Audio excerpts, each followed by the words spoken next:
Welcome, folks. Another episode right at your doorstep, Auto Trends Podcast. I'm your co-host, Gideon Williams. We are excited to bring you more great content. We're excited to bring you more great information inside the industry of automotive, OE, aftermarket, the parts. Where are we going? There's so many different pieces of the puzzle moving.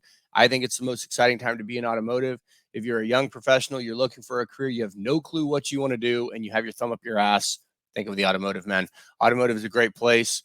We look at the historical context from the 60s, the 70s. You're in the classics. Obviously, there are classics now, the antiques. Now we begin to look at what's driving the automotive technology, right? Technology is now at every single level. We're talking about the cars today being a rolling computer, right? EVs. Oh, will EV be the future? Will it not? Elon Musk has his name written all over the EV and what automakers are doing. He drops his pants on price. There's a reaction with all your other big automakers around the world, and it just creates a mess, right? But it's an exciting mess. And I'll just say this, it is the most exciting time, in my opinion, to be in automotive.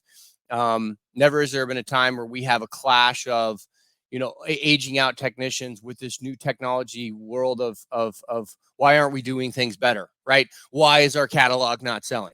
We're going to talk to you today about the importance of the catalog, what to do, what's Pies and Aces. We're not going to go super in depth, but we're going to definitely go deep enough and talk to a lot of pain points that we hear from folks in the industry on how do they improve their business, right? I'm a small manufacturer in the mid-market to do about 15 million in sales. I'm struggling. And by the way, I have never invested in my catalog. Well, that might be your problem. I don't know. We're going to dive into it today. But as I said, folks, I am your co-host, Gideon Williams, and it is exciting to be with you guys.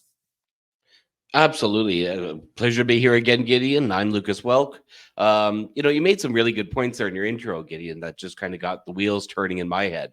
It really is a great industry. My background originally, it wasn't in the automotive industry. And when I got into it, it's something I've just kind of learned to love. It's like a big, it's kind of a cliche sort of thing, but it's like a big family, really. There's straight talking guys and girls, which I can appreciate. I don't want the fluff. I don't want the bullshit. I don't want, I've been down the corporate road, been there, had C-suite, level positions. Didn't particularly enjoy that, was successful with it, but didn't particularly enjoy it. But, like you say, I mean, this, what a great industry. It's evolving. I think, and the potential, I think, is for somebody getting into it, let's say out of university or, out of college or in the trade or as a technician or in a management sort of level. It's evolving so quick that, regardless what you went to school for, you might have graduated university yesterday and you're getting into automotive.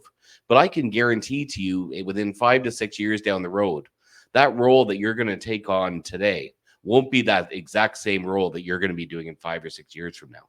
It's going to be so far evolved, and you're going to have to evolve your education with it. You're going to have to evolve along with it. And, it's going to be a great ride, but, it's great. I agree with you, Lucas. I, for whatever reason, love this industry. I was introduced to David Honig years back coming out of my MBA, and I never thought I'd be in automotive, but for whatever reason, it grabbed me and sucked me right in. And I've seen that happen to you, Yep. and that's it. It's a great industry. We work for the working class. We work for the transportation industry, point A to point B. But to your point, I think the future is today not going to be that in even 5 years. I mean, No. just look at the advancements, man. Go get into 2010 Chevy Silverado, right? And go get into 2024. That's 14 years. That's only 14 years of development. Like, holy Right. shit, this is a completely different vehicle, right? Yeah. I Yep. think when you look at the parts industry, it's completely changed. And as we look at just how things evolved, cataloging has evolved. And I know we're going to touch on that a lot today because we sit in so many meetings, and how often does somebody come back, or is the experience shit or negative because the catalog? How Exactly. often do we Exactly. see that? Exactly. Yeah. No, 100%. And you even look at our last interview we did with Michael King, Yeah. now working with Revolution Parts, Yeah. founder and stuff like that, of his own e-commerce company and wildly successful, but he jumped right in. He was an e-commerce guy. He was a parts That's right. manager, That's right. before that. he wasn't 19, 20 years old when he started that. He was well on in his career, but he just decided to dive in and said, I'm going to make this work no matter what with limited resources, and look at what he did with it. If you haven't watched, everybody, I really highly recommend hop on that on our last podcast, Michael King, Revolution Parts. Really inspirational story if you're at all looking to get into e-commerce in the auto parts industry, because you will find that very fascinating and just proof that anybody at any age, you can learn something new, you can be wildly successful at it. Really encourage you to do that, and obviously subscribe, and that's how we can keep guys like Michael King keep coming on this channel. Absolutely. So make sure. Absolutely. So absolutely. And I mean, even the other, I'm just looking at my notes here, and even Joe Delorme from Dorman, what a fantastic interview that was. Yeah. His media rise, through organizations. He talks about where he started out, in the parts world, and look where he's at now, in a senior leadership position. And, that's just the opportunities that you do have in this industry, which I think is what young people, or anybody, let's say for that matter, you've got to have that ability to move up. You've got to, have that structure within the organization that you're working for to move up through the ranks. And certainly in this industry, they give you that opportunity. You want to come in, work hard, be innovative, forward thinking, not, employing the practices we did yesterday or even today, just being a cog in the wheel. If that's, if you just want to be a cog in the wheel, go and work in a factory, or, go somewhere else, and make some pizzas or whatever you want to do. But, if you do want to make a real impact, this is the industry to do it in now. Yeah, no, I agree. And Joe Delorme, that's a prime example. I mean, he talked about turning wrenches early on, and Yep. now at a senior level position with Dorman, which is such a respected brand in our industry. And again, Mike King, just hearing that story, every single one of these guys, you can pull these little granular tips and tidbits and things that you're like, oh my gosh, that I never would have thought of it like that, right? But Yep. just to kind of be, if you're a young professional, I've always said in any industry, but certainly in this industry, no matter what your education level, right? You don't have to have an education. Attitude, aptitude, and altitude, right? The triple Yep. A's, right? If you Yep. have those three things, you can learn anything, you pick up things, and things are continually evolving. And I think it's quite exciting. I will say, Connect, guys. Connect is coming up in Chicago. Chi-Town, baby. Shout out. In Chicago, May 5th through the 8th. Connect is happening. If you're in the industry, show up. Still Yep. can get registered in. It's really an inexpensive type of deal for your company to sponsor you. ACPN, it's going to be everyone's about data. We're talking a lot about catalog. We got Sam Russo coming on later on in the month before. Right before ACPN, she is a absolute data expert, a Paisanesis expert, and she's going to drop a ton of great knowledge on people. Yang, the Young Automotive Network Group. Again, Joe Delorme, he chairs that.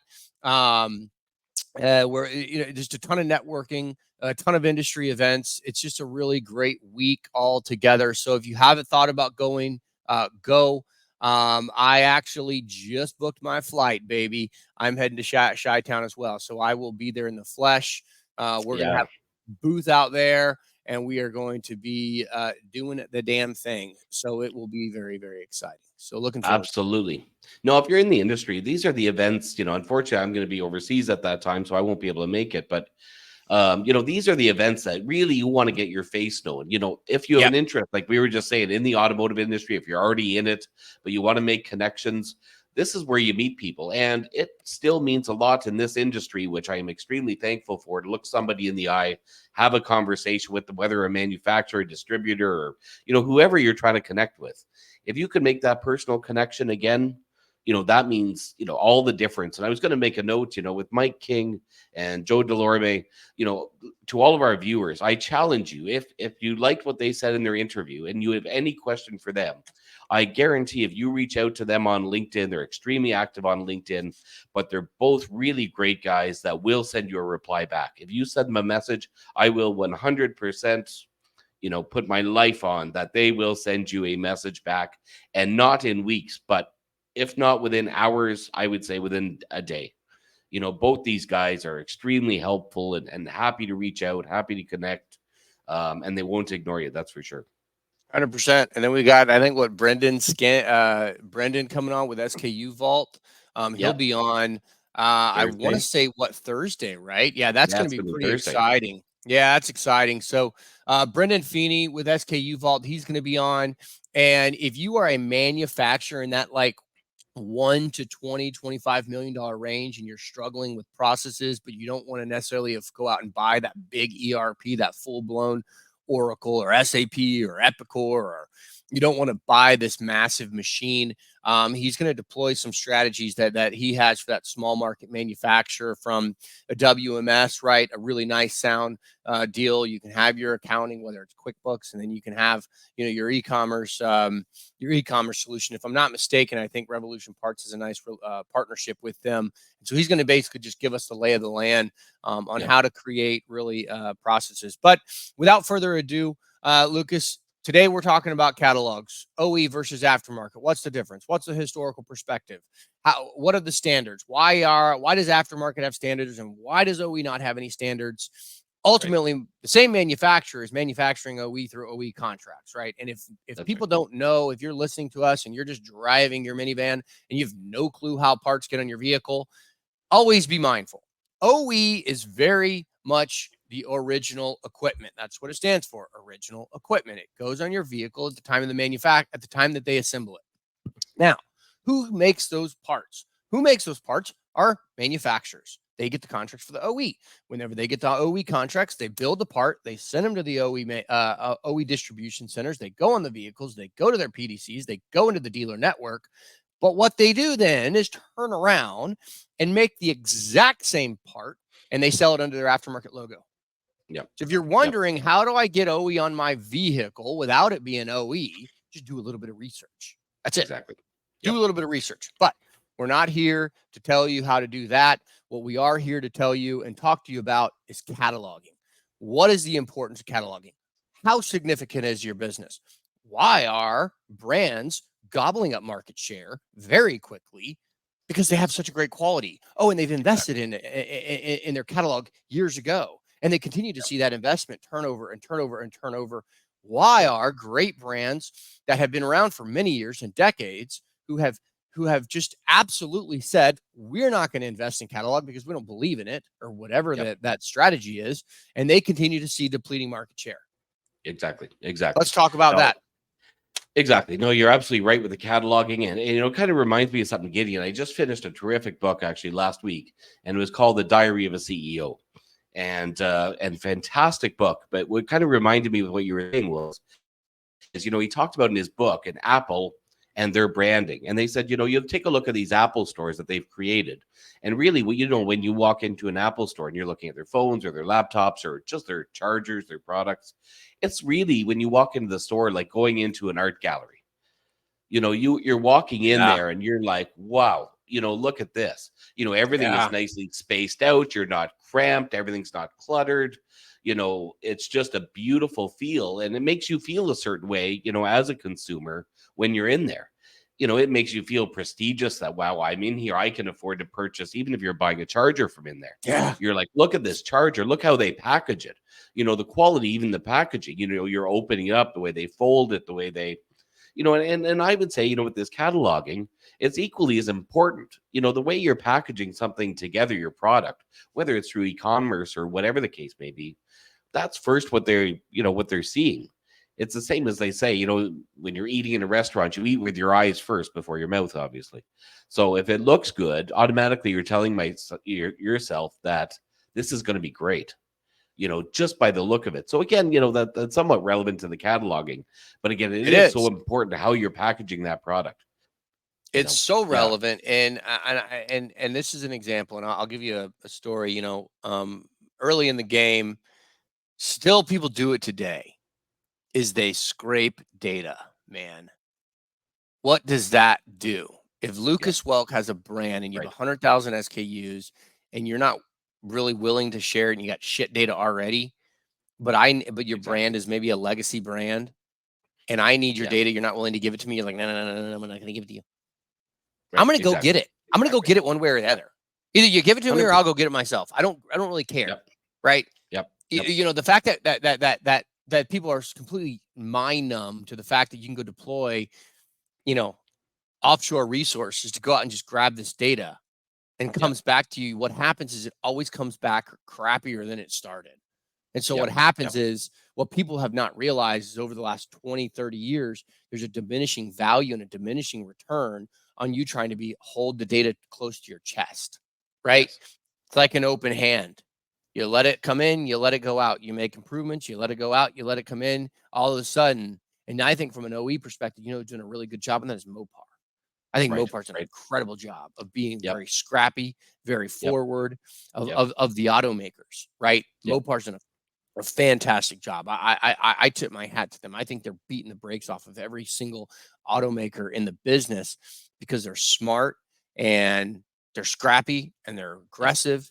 I love Yep. that, right? Yep. Every distributor Yep. in the aftermarket has Mopar. Mopar's also an OE. Yep. They're bringing it all together, which I think our industry is going to come together from a parts world. I think the Yep. OE and the aftermarket are continue to come together because you have to, because Yep. it's like what they say, like back in the days in the stock market. How did your granddad buy stock? He used to go get the newspaper and he'd read, Sure. dude, you're freaking yesterday's news, buddy. Right? Absolutely. That's Exactly. yesterday's news. Well, what That's gone. happened Yeah. to Yeah. what happened to information? The flow of information it got quicker and better, right? That's right. And so it's moving Yep. very, very quickly. So when you look at OE Absolutely. versus the aftermarket, you may be a stick in the mud as a, well, we're the OE, we're the automaker. Right. Yep. Yeah, Yep. well, guess what? People have multiple browsers. Yep. They No, they they exactly. they got Exactly. multiple browsers. They can go look at Mopar here and then go look at somewhere else, or they can do the research and figure out who made that part and go find OE for a better price. So you got to be Exactly. open and so when we look at cataloging, cataloging can be your pitfall or it can be your the most heroic move you ever made, right? I Yeah. cannot tell you how many times I go into a meeting or I've been talking to manufacturers and there's like, we don't do anything with data. We don't invest in Right. data, right? Yep. And Yep. I'm not going to name their name, but they're a manufacturer and they manufacture for VW, Porsche, that the Volkswagen, right? The classic. And Yep. I'm blown away. I'm having a discussion on maybe really making this thing next level, right? You guys really want to be niche in your game. You really want to be the next level. Like, let's take a look at your catalog. Let's deploy it. And Yep. I cannot believe I was getting shut down at every level, which is fine. How much they did not take the cataloging as it wasn't important to them. Exactly. It just Yeah. Yeah. wasn't. And I'm like, are y'all idiots? Like, Yep. I'm not going to say you're an idiot, but I'm going to say you're an idiot, right? Like, Yeah. Yeah. it's like, God bless. And and it's important for all these guys to understand how are your consumers consuming the data. Yeah. What's their expectation? When I'm consuming data, or you're showing me an example of your products nowadays, you're expecting very beautiful pictures. You're expecting crisp, clear, concise data, especially if I'm buying a very detailed part or I'm looking for a detailed part. I want to ensure that this part is going to fit my vehicle, that it's exactly the part that I'm looking for. I don't have to return this part. And Yeah. that's equally important to these distributors, these manufacturers. You don't want returns either. So let's give the consumers as much data as we possibly can in the format that they like to consume it. I mean, even you look at video, a lot of people now are consuming, much more video than they are even pictures or data. Obviously, you look at all these different social media sites and stuff like that are now geared towards only video. So really make sure you're doing what your consumer, understand your consumer, understand that this is what they're looking for. And absolutely, if they're going to your website, you've got really bad data, really bad pictures, really bad photography, spelling mistakes, fuzzy images, they're gone. I mean, forget it. You've lost their trust now, especially if that, they're going to be looking at that and saying, is that a representation of the product that you're going to sell me? That I'm going to receive now in the mail that I just ordered?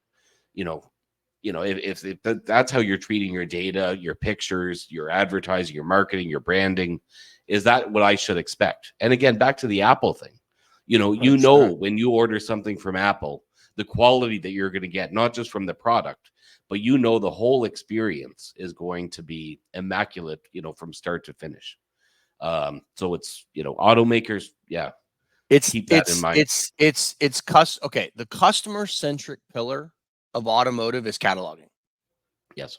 That's where we're at, right? Yep. If you Yep. look at the 80s, how did we buy parts? Hey, Johnny, I don't know. You know everything. I need this part for whatever this vehicle. The dude goes in Right. his big book, right? And that's all he does, right? Remember the Yeah. old the old guys in the back. I don't know. They know everything about parts, but like Sure. they're like less than 1% of population. Yep. In the 2000s, we started to see the beginning of the online world, really kind of that .com, and then it moved. Amazon starting to get in books. Rock Auto was selling on eBay. eBay started to realize, crap, this motors thing's probably going to be good. Now it's their number one division of eBay Motors. Then you look at the advancement of e-commerce needs in the 2010s. Still, a lot of people are behind then. You look at 2020, you begin to develop or you get left behind, right? Yep. It's either or. If you're sitting on your catalog and you're waiting for next year to invest in it, you're waiting too long. Right. It And is you look at not some of take a these. lot of money. No, and you look at some of these legacy guys getting, which you and I see all the time, and we go to their websites or they're asking questions. Take a look at my site, and you're thinking, oh dear God, look at this website. This is fucking ridiculous. The only reason that they're maintaining their market share, because again, they've been around for donkey's years. They've been around ages, so they have their loyal customer base. Now, their loyal customer base, to be frank, is dying. Is literally dying, not dying in terms of business, is literally, Dying. not going to be, not going to be purchasing any more parts soon.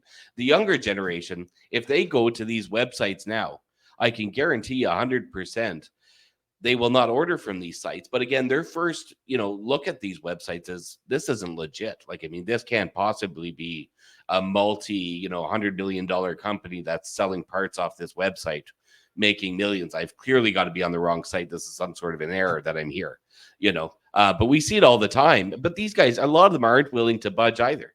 They just say, no, it works for us. And fair play, it is working for them now in the short term. But I can guarantee, as a few more years go by and their clients start to fade off and they're looking at their analytics and their demographics, who's buying my parts, male, female, what the ages are, I guarantee it's not the young ones. No. 100%. No, I have been involved in that, and I think, and it's no one's fault, but I do think it's a gentleman of Data Point, David Scott, president. He made a comment to me, and it was quite enlightening. He said, people don't sell parts; catalogs do. Sure, and it's so true. But in 1980, who sold parts? People. Right? Because they had the book. They had the big book. Right. I don't want that book in my house. You think I want that book right. in my house? No, man. It's a waste of space, man. It's gonna, And he said, and so the old way was people sell parts and you become a specialist in your craft. It almost was kind of like a craft, right? Like I know all these codes and what I can get to them very quickly and tell you what and get you on your way. But catalogs sell parts, year, make, model, VINs. We look at standardization of data. OE is still paddling around in the ocean trying to figure out what standard they want to follow, which it's a big, big issue. If you look at macro data on part sales across North America, I would say around the world, but let's focus on North America. 86% of online parts sold is an aftermarket part, an aftermarket brand. 12, 14, 15% of it is OE. When you look at who owns OE, it's the automakers, right? I know Revolution Parts has done a really good job. They have a very big book of business in the OE, and they've done a very good job of helping move a lot of that forward through technology. But my point is standards matter, catalogs matter, and as we continue to look at the future of the business, if you're that old guy, old Johnny or old Bobby or whatever you want to call yourself, and you start to see your return rates continue to increase, maybe new customers are trying to buy your products. The second that thing doesn't fit, they'll never buy from you again. That's right. They'll move their business elsewhere. So you almost have one shot to get it right, maybe two. Exactly. If your father used him, if it was generational. But under that, 5%, less than 5%. So when you look at your catalog and you say, well, God, why are we having a 24% return rate, Sue? That's right. Let's get it right. Exactly. How about let's look at the catalog? That's right. Exactly. Catalog will sell the part. It's got to be right. It's got to be accurate. Invest a small percentage of your income and revenue back into your catalog. It will tenfold the business. Yeah, and how much are you if you've got a shitty catalog? How often do we see how much business not only are you losing as a result of not having this data, but how many dissatisfied customers are you getting because they're getting shipped the wrong part? They're sending it back to you. You're having a refund. Now you've lost money on this. You've lost money and you've lost a customer who's pissed off. And how many people have they told? I forget the stats, Gideon. You could probably rhyme it off the top of your head, but unsatisfied customer tells X number of people how bad of an experience they just had, with this company versus, a happy customer. They don't tell near as many, but certainly an unhappy customer, I was going to be on the phone. This industry, as you know, is very well connected. All these guys know one another. So it's just going to take a few very bad situations where, the part's always wrong or, it's been returned and word spreads, and that comes back, that's a marketing sort of play, but it's the brand building. It's the trust, you want them coming back to purchase from you again and again and again. And, we talk about that to e-tailers a lot. If you're on Amazon, if you're on eBay, those guys are, a moonshot. Those are, going to be a one in a lifetime. They're probably not going to come back to your store on Amazon. They were just looking for a particular part. 100%.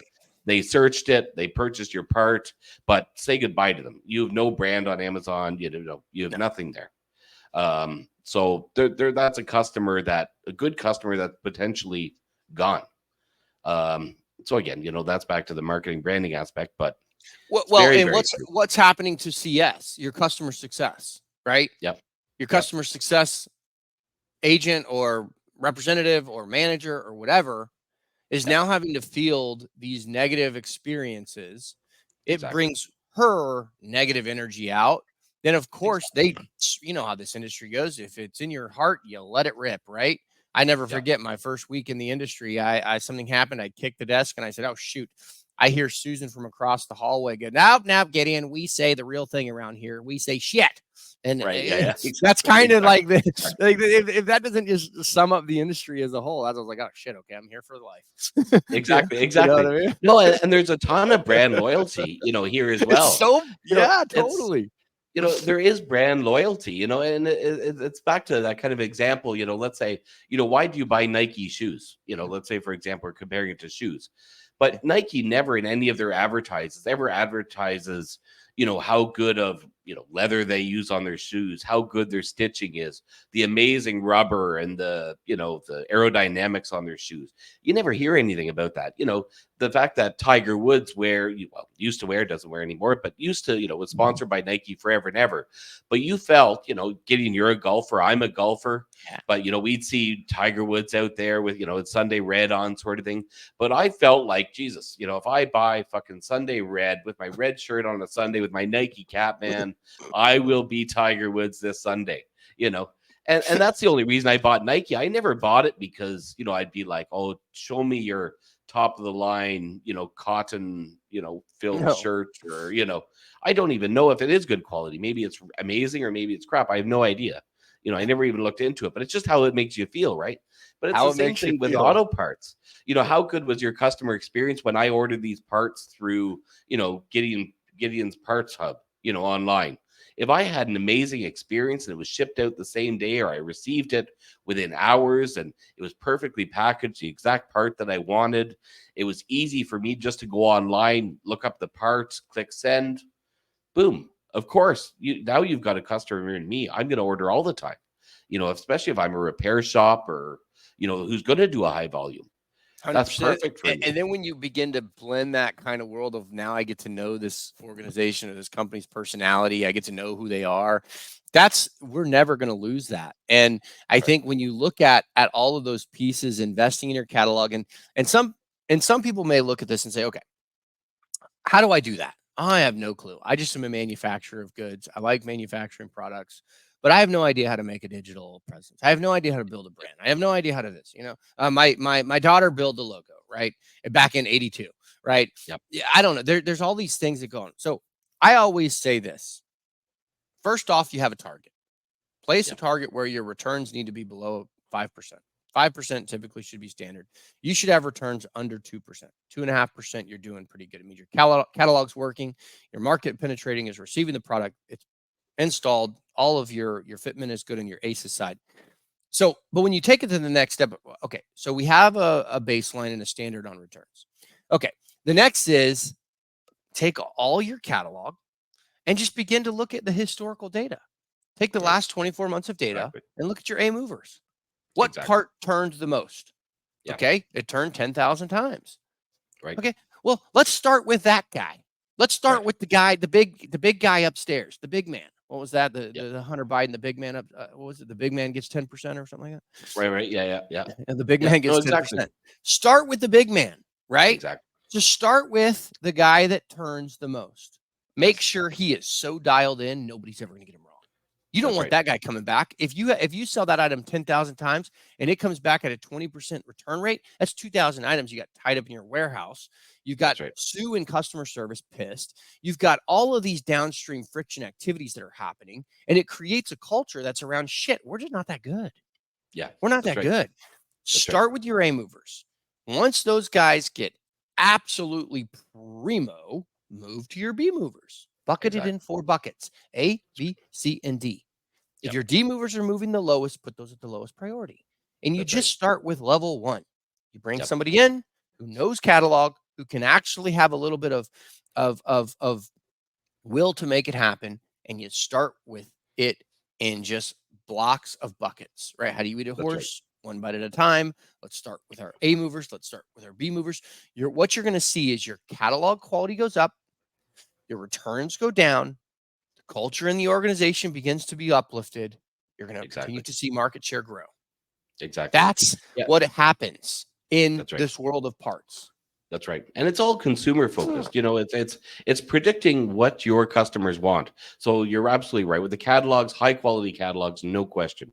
Now, after they're on your site and they're ordering whatever they're going to order, make sure that your site is capable, your e-commerce system, your platform, whatever you're using, is capable of understanding, okay, you know what, I'm going to be buying, brake, rotors. But, as soon as they click on that, they're adding it to the cart. Understand that they may want brake pads, they might want tires, they might want whatever else with that. And suggest that, through your e-commerce platform and say, okay, right, these are what we can kit together. This is what goes, and be predictive. And they'll remember you for that. They'll say, oh shit, you're right. While I'm ordering this, I can save on shipping if I just order this, right now and today. Oh shit, I can pick up this as well. Add to cart, add to cart, add to cart. So make sure that the technology that you're using is predicting that, based on customer behavior. And it should. I mean, if you're not using a platform that can't predict that, sort of behavior, you want to be. You most certainly, want to be using a platform that could at least predict that, and even to the extent of, especially with AI being implemented, and we know a few platforms, Gideon, that are really getting into Yep. this now, and it's under development, but based on that particular consumer behavior, the last time that they had to purchase brake pads or brake shoes or whatever, roughly now that platform should be able to predict, okay, in X amount of time, now he's going to need that again.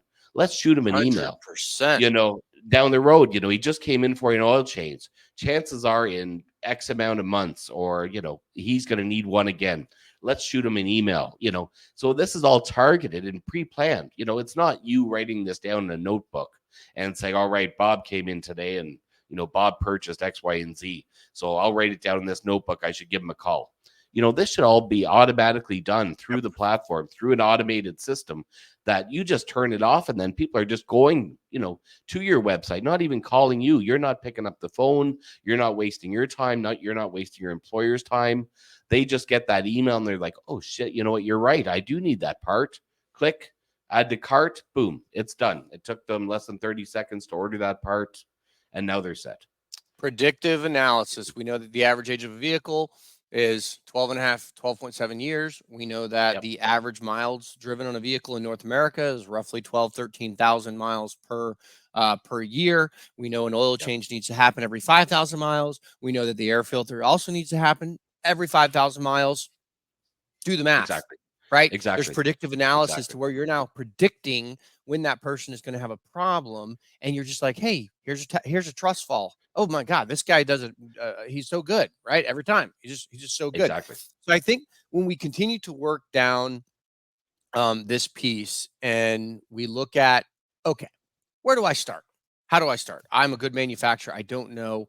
I would say this: the first thing is you got to just start, right? But look at your A movers, bucket your products in A movers, B movers, and C movers, and begin to improve the catalog from a data perspective. I also want to say Pies and Aces is incredibly important. Most of your platforms, they can ingest a format. Like I know there's plenty of platforms that have their independent format, but it's important that you format your catalog to Pies and Aces because that is the standard in which the automotive uses. That's the standard that you can move your catalog to and from platform to platform. That's the standard. So I know I run into this issue a lot. You as well, Lucas. Um, how do I get my data in Pies and Aces? Reach out to myself, reach out to Lucas, info at autotrendsam.com, or hit either of us on LinkedIn or hit us on our LinkedIn feed. We'll get it. Happy to introduce you to Autoology Data Group Management. Courtney Peller, she's a great friend of mine. She also will be at ACPN. She sits on the board. She is incredibly successful, incredibly good, and she does Pies and Aces. She takes madness and chaos and brings it into standards. And Yep. that is also another part. You invest in it, it's really much less expensive than you think. It's not hundreds of thousands of dollars. It's not $50,000. It's Yep. based on how many SKUs you have, it becomes standard. So you look at the Pies and Aces, you look at your AB movers, and then, always remember people don't sell or buy parts. I'm sorry, people don't sell parts, catalogs sell parts. And then you Exactly. just look at the incremental every single year, slowly improve, slowly improve. Look at the macro data, returns are going down, market shares going up. We're seeing all these levers and all these things kind of begin to level out, meaning Yep. my business is starting to be in a healthy state. Looking back at what we know from the 80s, 90s, 2000s, looking ahead at where technology is going, and you kind of bring them together. I think that that's where you start. And I think as a professional in the industry, I think as a manufacturer, this is critically important to the future of your success.